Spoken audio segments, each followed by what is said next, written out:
ఉన్నది అని నమ్మి నమస్కారం చేశాడు.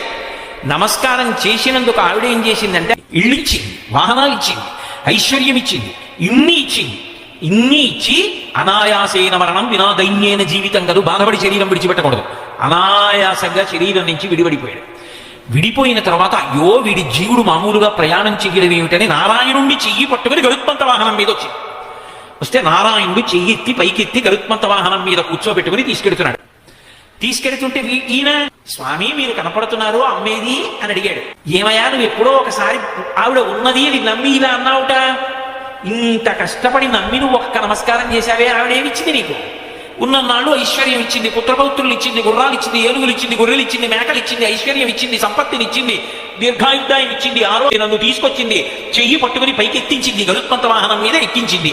ఇంతకన్నా నేను ఏమీ చేయలేకపోయానని సిగ్గుపడి ఎర్రవి లక్ష్మి అది ఇంత ఎర్రబడి పరదాచట్ల నించుంది చూడవయా అంట.